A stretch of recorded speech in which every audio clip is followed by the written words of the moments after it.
In early May 2025, President Donald Trump unveiled two ambitious and polarizing initiatives aimed at reshaping the United States pharmaceutical industry, slashing drug prices by anchoring them to lower international rates and accelerating domestic drug manufacturing to reduce reliance on foreign imports. These policies, rooted in Trump's America First ethos, seek to address persistent public frustration over skyrocketing drug costs and national security vulnerabilities exposed by global supply chain disruptions. However, both initiatives have sparked intense controversy, with stakeholders warning of threats to innovation, patient access, and economic stability. This comprehensive analysis delves into the mechanics, implications, and fault lines of these policies.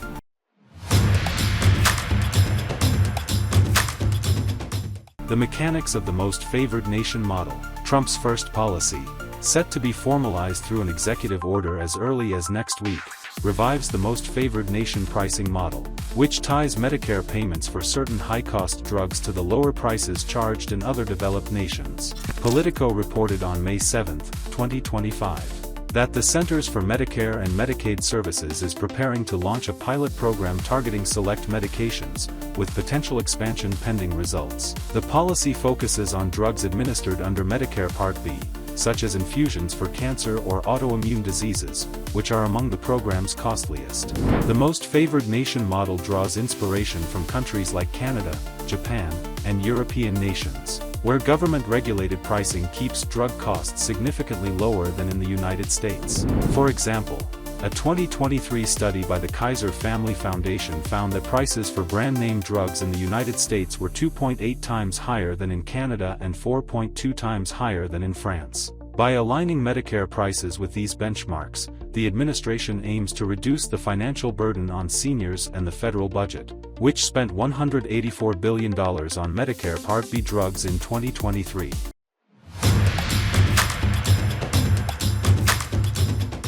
The pharmaceutical industry has sounded a clarion call against the most favored nation model, arguing that it threatens the financial engine of drug innovation. The United States market, with its relatively free market pricing, accounts for roughly 50% of global pharmaceutical revenue despite representing only 4.6% of the world's population. This revenue fuels research and development, which costs an average of $2.6 billion per new drug, according to a 2024 Tufts University study. If you kneecap the United States market, you're kneecapping innovation globally, an industry executive told Reuters in April 2025, speaking anonymously due to the sensitivity of the issue. Analysts warn of far-reaching economic consequences. Stephen Farrelly of ING projected that reference pricing could reduce United States pharmaceutical revenues by 20 to 30% for affected drugs, potentially leading to layoffs, reduced research and development budgets, and fewer new treatments. The Biotechnology Innovation Organization estimated that a similar policy proposed in 2018 would have cut industry investment by $200 billion over a decade, stalling development of therapies for diseases like Alzheimer's and rare cancers. Legal and logistical hurdles loom large. Drug makers are likely to challenge the policy in court, arguing that it oversteps executive authority and violates trade agreements. Implementing reference pricing also requires navigating complex international pricing data, which varies by country and drug. The America First Policy Institute, a Trump-aligned think tank, has championed the policy, but former Centers for Medicare and Medicaid Services officials note that even a limited pilot would demand significant regulatory overhaul and congressional buy-in for broader rollout.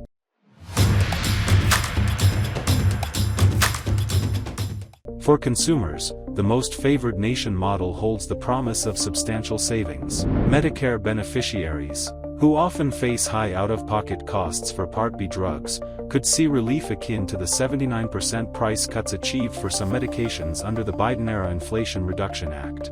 For instance, drugs like Pfizer's Ibrance for breast cancer or Amgen's Enbrel for rheumatoid arthritis, which cost tens of thousands annually, could become more affordable if priced closer to European levels.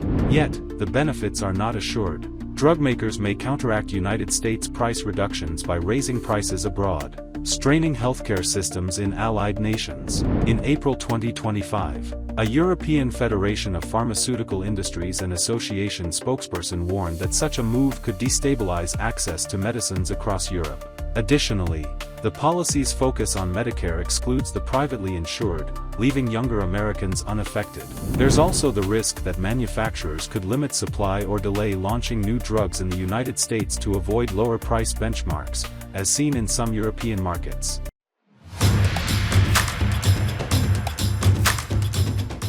A national security imperative. On May 5, 2025, Trump signed an executive order to bolster domestic pharmaceutical manufacturing, framing it as a matter of national security. The order, outlined in a White House fact sheet, directs the Food and Drug Administration to streamline approvals for new United States-based plants, reduce regulatory burdens, and prioritize domestic producers in federal procurement. It also mandates the Environmental Protection Agency to fast-track permits for manufacturing facilities, addressing the administration's concern that the current 5 to 10-year timeline for new plants is untenable in a crisis. The policy targets the United States' heavy reliance on foreign suppliers, particularly China's and India's, which produce 80% of active pharmaceutical ingredients and 40% of finished drugs, per Food and Drug Administration data. The COVID-19 pandemic and subsequent supply chain disruptions underscored this vulnerability, with shortages of critical drugs like antibiotics and anesthetics exposing the risks of offshore dependence. Trump emphasized this in a May 5 statement. "We cannot allow our enemies to control our medicine. We're bringing it back to America."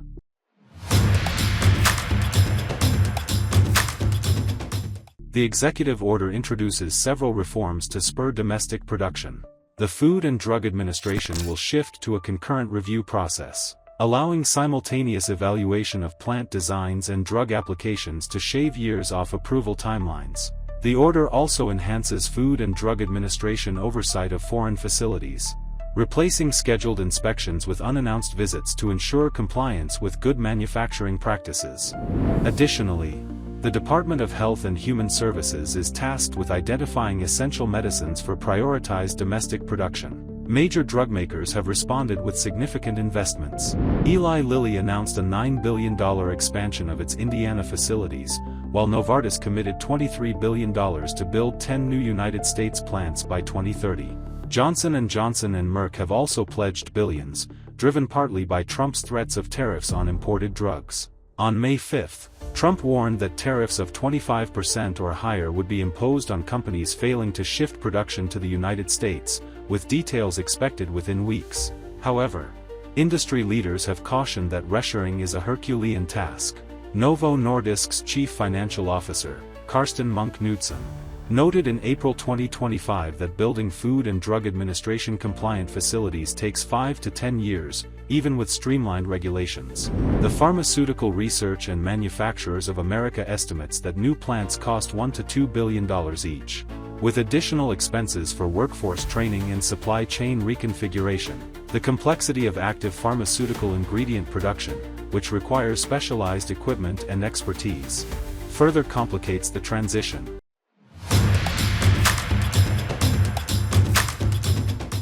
Trump's tariff threats have amplified concerns about supply chain disruptions. A Pharmaceutical Research and Manufacturers of America commissioned study from April 2025 projected that a 25% tariff on pharmaceutical imports would increase United States' drug costs by $51 billion annually, exacerbating shortages of critical medications like insulin and generics. Pfizer Chief Executive Officer Albert Bourla warned that tariffs could backfire, deterring research and development investments and raising prices. Bristol-Myers Squibb's chief financial officer, David Elkins, echoed this, stating that tariffs risk undermining the very innovation the administration seeks to protect. The United States imported $203 billion in pharmaceuticals in 2023, with 73% from Europe, notably Ireland, Germany, and Switzerland, and 17% from Asia. Reshoring such a complex supply chain is daunting, as China's and India's dominate active pharmaceutical ingredient production due to lower costs and established infrastructure. Global data analysts estimate that achieving 50% domestic active pharmaceutical ingredient production could take 15 to 20 years and require $50 to $100 billion in government subsidies. In the interim, tariffs could disrupt supplies, particularly for generics, which constitute 90% of United States prescriptions but rely heavily on Asian manufacturers.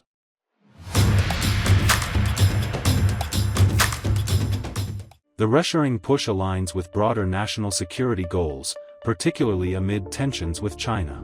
The White House has cited risks of supply chain sabotage or export bans in a potential conflict, a concern validated by China's 2020 threats to restrict active pharmaceutical ingredient exports during trade disputes. Yet, economic realities temper optimism.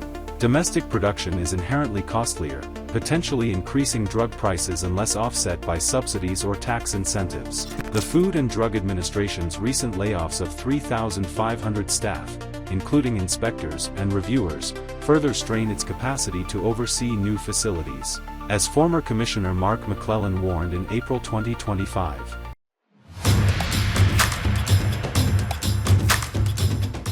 Balancing affordability and innovation.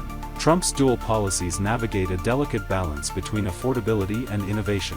The most favored nation model could save Medicare billions, easing the burden on seniors, but risks eroding the profits that fund research and development. The Tufts study noted that 60% of global research and development spending comes from United States drug revenues, and a significant reduction could delay or cancel new therapies. Conversely, the Biden-era Inflation Reduction Act demonstrated that price controls can coexist with innovation, as companies like Merck and Gilead continued robust research and development despite negotiated price cuts. Reshoring, meanwhile, prioritizes security but could raise costs and disrupt access. The Pharmaceutical Research and Manufacturers of America study highlighted that 30% of United States drug shortages in 2024 were linked to import delays, a problem tariffs could exacerbate before domestic capacity ramps up.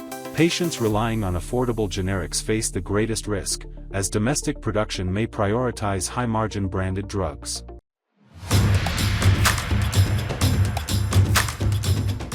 Globally, Trump's policies could reshape pharmaceutical trade. If drug makers raise foreign prices to offset United States losses under most favored nation, healthcare systems in Canada, Europe, and Japan may face higher costs, potentially triggering diplomatic tensions.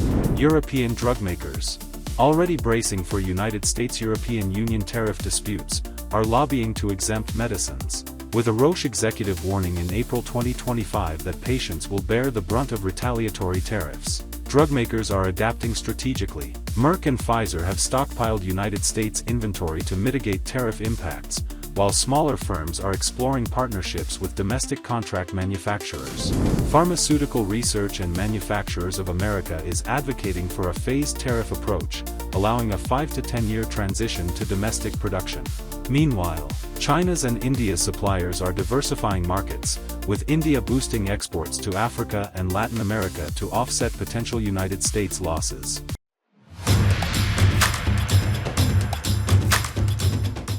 Politically, Trump's policies face a divided landscape. Congressional Republicans support reshoring but are wary of price controls, while Democrats back affordability measures but question tariff-driven disruptions. Legal challenges are inevitable, with drug makers likely to argue that most favored nation violates intellectual property rights and tariffs breach World Trade Organization rules. The Food and Drug Administration's diminished capacity, post-layoffs, adds another layer of complexity, as does the need for Centers for Medicare and Medicaid Services to overhaul Medicare payment systems.